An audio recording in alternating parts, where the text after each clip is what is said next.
Welcome, everyone. So we are here. It is Wednesday in week 5 of our 6-week meditation immersion. And the theme, as you've seen in the emails all along, has been the pathless path. And each time I've chosen a theme for our meditation, I have chosen it in light of the opportunity it gives us in the face of our path being pathless to bring some experience and understanding to the path. So that's my motive there is each theme is really oriented to allow us to step into the pathless path with a certain amount of curiosity, inquiry, and even a certain amount of stability. So even though a pathless path doesn't sound so stable, but in these last meditations, with it today is will bring us to 8 more meditations. We're going to have a heightened focus on this topic of the pathless path. And therefore, I'm going to be bringing in at different times certain paradoxes that exist for us in our path, in our personal development. And paradox is always a way to enter into a new level of experience for ourselves. So a new level of experience for ourselves. Paradox. It lets us move beyond what is seen and known to this point in our lives and lets us break open to a new level of the experience of who and what we are. Paradoxes, if we are really transparent about them, put us in an incredibly uncomfortable position, even if we're 100% in on our path, even if we are excited about it and we have nothing to lose. I know I am largely that way and usually 100% that way, but every once in a while I vacillate. Even in the face of that, nonetheless, when we are put through the crucible of a paradox, the crucible, it undoes us even more because it brings us to the edge of what we have even given our yes to and does away with that, So today's topic along that lines is the paradox of this is pretty theological. Free will and divine causality. Now, there is a huge movement in the world around the law of attraction, which is very powerful and very solid and has a lot of truth to it. But in that, as people, I know as they were ascenting, 15, 20 years ago, when it was really, really popular, when you had all the classes happening in communities, oftentimes what I found people were experiencing was, well, here I am saying yes to this belief system, and I'm really giving my all, and I'm really showing up. Why am I not manifesting? Why am I not attracting what I am holding and identifying as my deep desire or my soul's intention, or even a desire I want, something like a home or certain things that are reasonable to hope for in this lifetime. And part of that reasoning is because even putting forth the understanding of the law of attraction, even presenting it, invites us into paradox. It invites us into a dance of understanding of self. It invites us into the dance of many, many things we could point to, but one of them being our willing and divine causality. So our willing and what we might call divine willing, our willing, divine willing, because it's believed that if our willing and divine willing are lined up, then there is manifestation that happens. And so it can throw all sorts of doubts, guilts, shames, confusions, pulling the rug out from under our feet when we get into this. So I want to read a couple sentences around this, and these are a little headier. It's theological, but then we're going to go into it a bit more deeply before we enter into a meditation around this. And I have always loved the topic. I have, ever since I was 7 years old, had huge challenges and queries and consolations around this notion of free will. For me, it started with a real propulsion of worry, because I saw how much drive I had in life, and I was scared that I would do bad things, and I couldn't understand myself. I felt very unsafe to myself, which is very reasonable, but that was my propelling fire to begin to understand more about free will and divine causality. And it's led me to consoling moments as well. But I'm going to read this little piece for you and let it just sink in a little bit. I'm pulling from a thesis that pulls together varying sources. There is an apparent contradiction that lies at the very root of the philosophical problem of human freedom.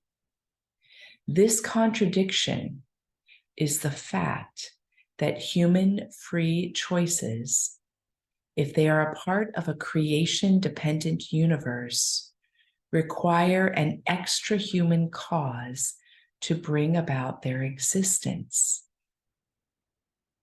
Often, the proposed solutions to this contradiction involve a denial of one or the other side of the dilemma. Now, the theories take on particular significance when applied to notions of grace, even more importantly, more imperatively. So even when we get into issues of our personal self-realization, it takes on even greater importance to us. The principles of the divine primary causality of all being and humans' freedom of action are incontestable and recognized. They are recognized as coexisting. So we sum up the dilemma like this: that source, God, the divine, is the primary principal cause of all being and all motion, and that the movement of the human will is a motion which must come within the divine causality and its product, the free act. So that means that the freedom must ultimately have a primary cause that is divine, even when our free choices may or may not support our ultimate freedom. So I put that out there as a way of situating ourselves in this paradox, because it's not intended to get us up into our heads. So recognizing these two seeming at odds realities, because you can get into really big dilemmas of, well, then what is freedom? Without getting into our heads about this, what's here for us in every paradox, and in this one as well, is an invitation to intimacy. So the very recognition of these two statements as both holding truth to them, it draws us closer into it, but not closer. See, our mind's abstract to understand. That's not necessarily intimacy. It can lead to intimacy, but it's not necessarily. It draws us. It's intended to pull us into the, well, what is this? Well, what is this? And it is therein It is therein that we discover the answer of the coexistence of these elements. We can only know the lover in as much as we are in the dance of love. We are only know ourselves as the beloved in as much as we are in the dance as the beloved. There is a pulling inward. So this is an example of moving away from the paradox. There are schools of thought that in relation to that would posit then that free will is illusion. That then pushes us away from the intimacy. There are other postulations that would say, well, once the divine enters into this act of creation, from there, it's just all chance. Immediately separates us away from the intimacy that we are called to. Isn't that remarkable?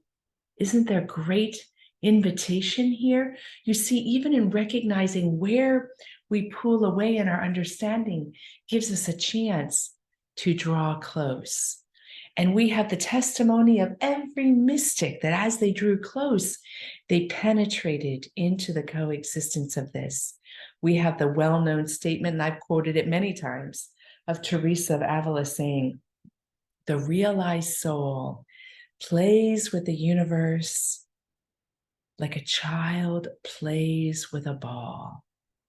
Now that is a pretty strong statement that recognizes divine causality and recognizes the coming into full freedom as a human being. How did that come about in her understanding? By entering into it. You see, by entering into it. A friend of mine who died just 2 months ago, in fact, I'm reading a poem at her memorial on Sunday. I want to read for you her poem. It comes from this book, The Goddess Speaks. Dorothy Walters, beautiful, beautiful mystic. Beautiful. She died at the age of 96. Now I have reached the age where everything surrounding speaks to me. I see with Van Gogh's eye, hear notes crashing in Mozart's ears, leap on stage with Nureyev, no riser required. What does it mean that the rose breaks open in my head? Petals burst open along my spine. My own curls, the vines tangled on the arbor overhead. Nothing of me remains, only this seeing, hearing instrument of the divine. Only these tones, these frequencies of frozen light, these vibrations of arrested matter. I have no argument with this arrangement. I am glad to be God's emissary, her messenger of creation, her faithful reporter of happenings of the universe, the one she has created and given us to become, swirling particles in the infinite dance. Those are the words of a realized soul playing with the universe like a child plays with a ball.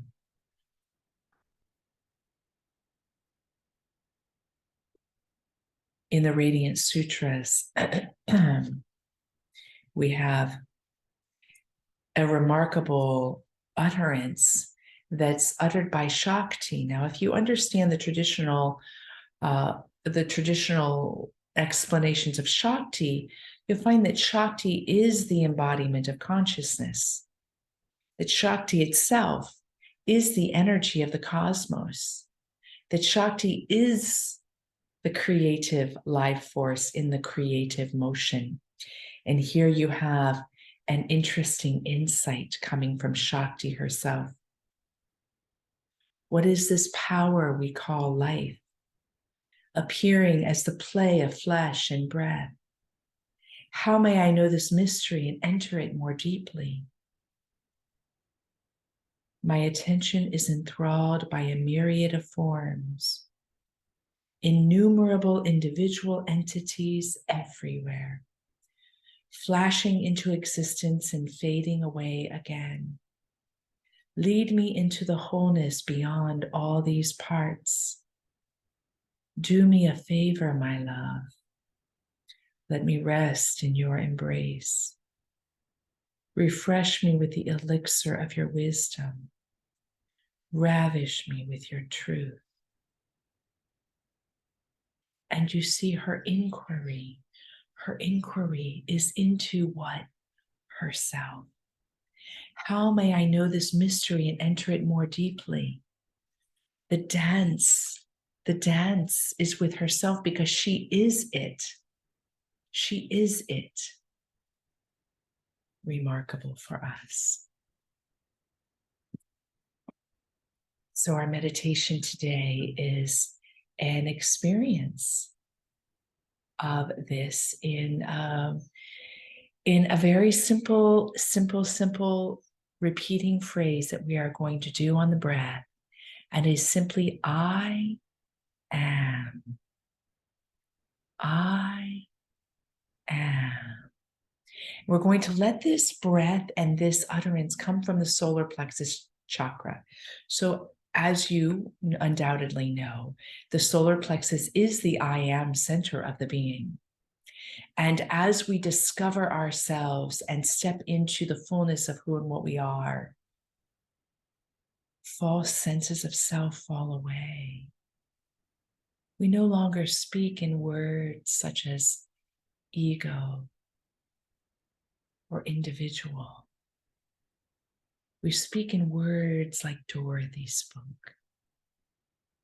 So what we're going to do for our meditation today is we're going to close our eyes and we're going to do the I am over and over again. And I'd like, if you're comfortable, just undulate a little bit. Let the phrase be like it's washing within you, expanding within you. And then at a certain point, we're going to move into the silence. And then I'm going to read a few words of Dorothy. And then we're going to move again to the I am. So I invite you to close your eyes.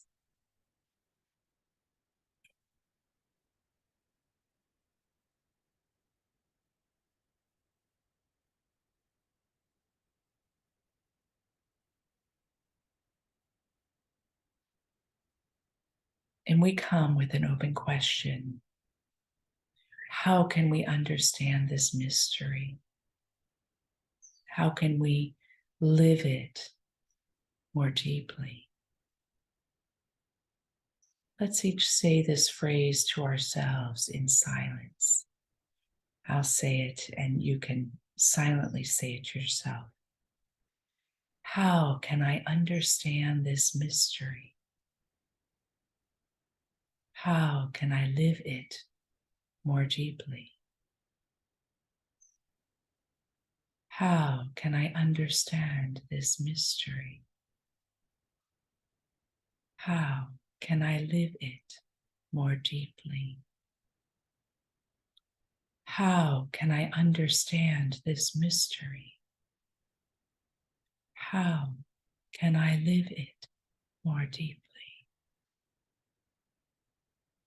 How can I understand this mystery? How can I live it more deeply?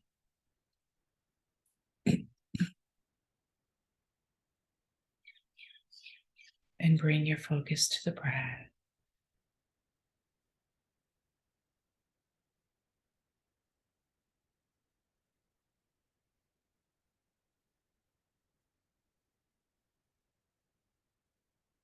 And let the breath focus just a couple inches above the belly button where we consider the solar plexus to be. And with each inhale, feel the solar plexus and the diaphragm expanding in all directions. And each exhale, coming back to rest at that center point.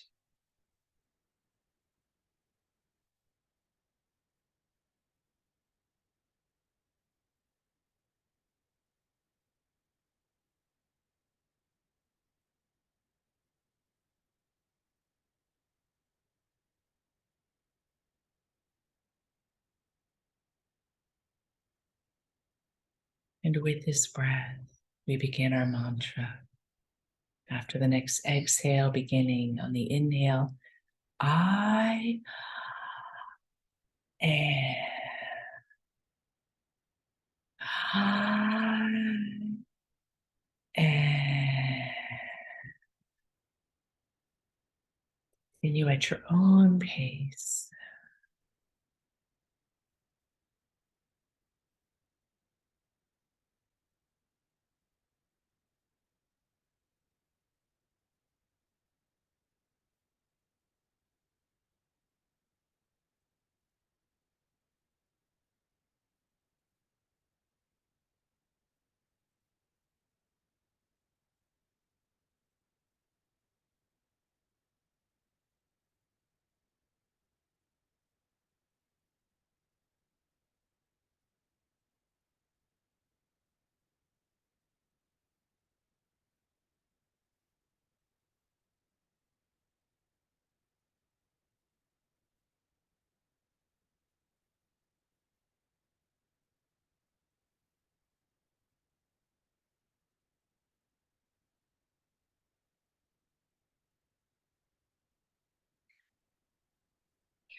And resume natural breathing, keeping the eyes closed, and let these words fall upon you.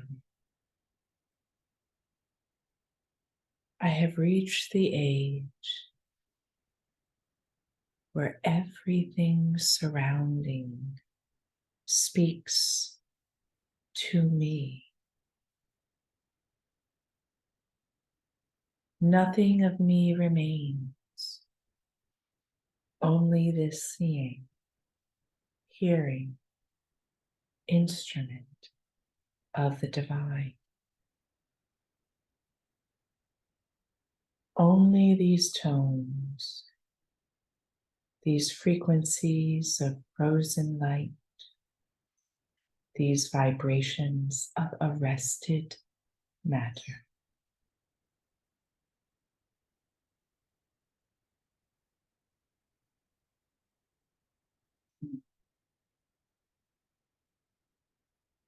And bring the focus again to the solar plexus.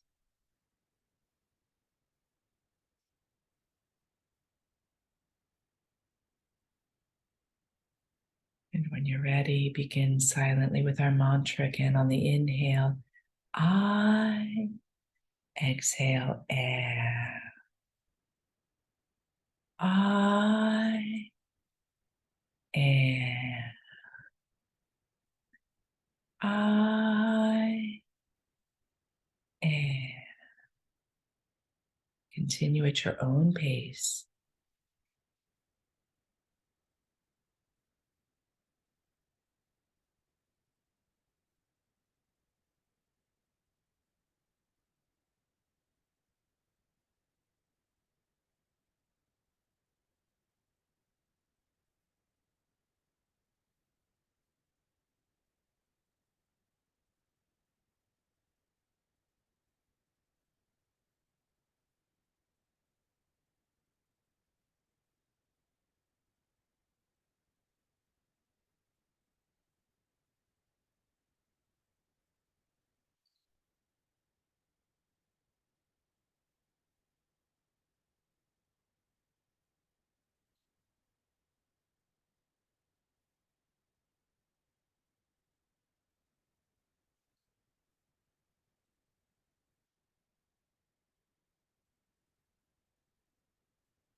As we open ourselves to the dance of our own being, Let the words of this song bring our meditation to a close.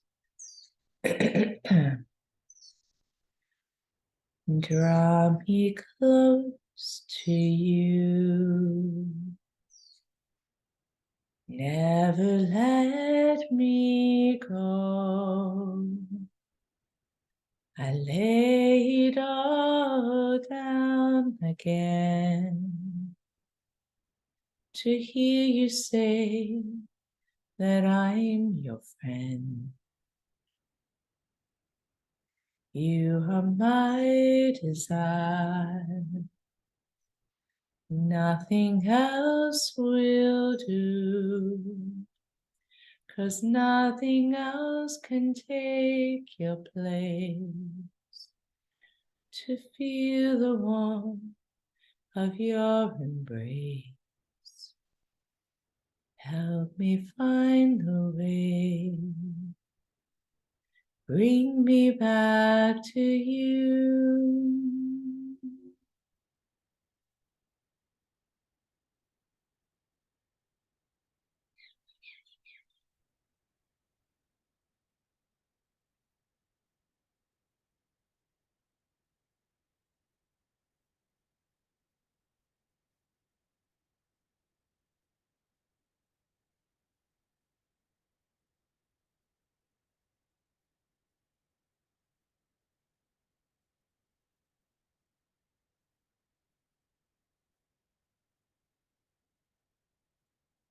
In this, we bring our meditation today to a close.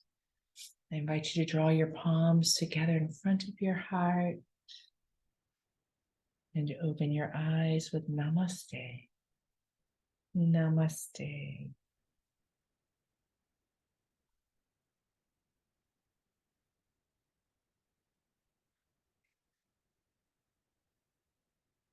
Blessings, my friends. See you tomorrow.